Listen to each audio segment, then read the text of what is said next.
Hi, first grade. Today is Earth Day. And in honor of Earth Day, I have a really fun read aloud for you. It's called The Pout Pout Fish Cleans Up the Ocean. I hope you enjoy. Pout Pout Fish Cleans Up the Ocean by Deborah Deason. Pictures by Dan Hanna.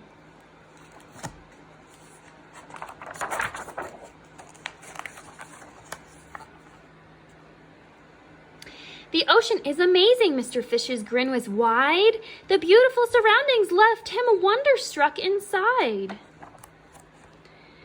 His head was full of happy and his heart was full of awe. But his smile sank away when he turned around and saw a big, big mess.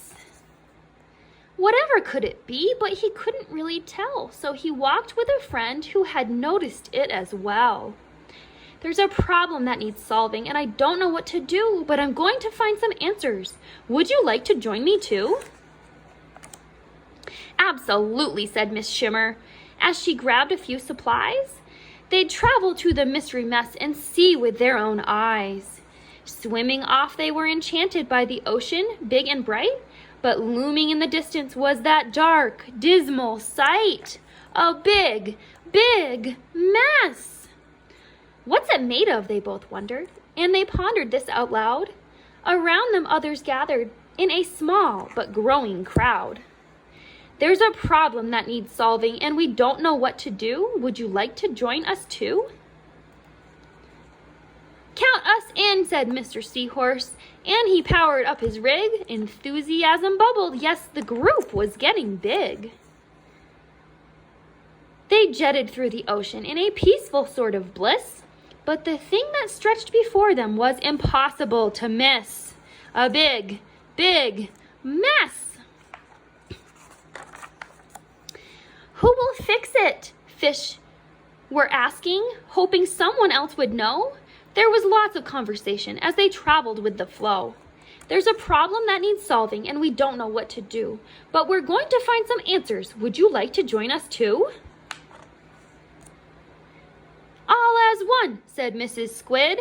As she swished away some junk, the group continued forward toward the nearing pile of gunk. They reached the mystery mess. They took measurements and samples. They made notes and they did research. They found similar examples. When everyone was finished, they assembled to discuss. They came to one conclusion. The problem is us. We made the big, big mess. They froze in disbelief. Then they all began to shout, feeling troubled and uneasy, and some began to pout. Were they stuck with this forever? Would it worsen? Would it grow? Mr. Fish was worried too, but there's one thing that I know. It's awful that we caused it, but this bad news can be good, for it means that we can solve it if we all agree we should. Silence filled the ocean. Their future was at stake. It was a moment of decision, but which one would they make? A big, big yes! We can do it, they exclaimed. Positively, yes and yup. So they all pitched in together and they cleaned the ocean up. They gathered up the garbage with the help of everyone. They worked to fix and remedy the damage they'd done. Then they talked about new habits, how to travel with less trace and reduce their use of plastic and put trash into its place. Problems have solutions, so we learn what we can do. Together, we're the answer. Would you like to join us too?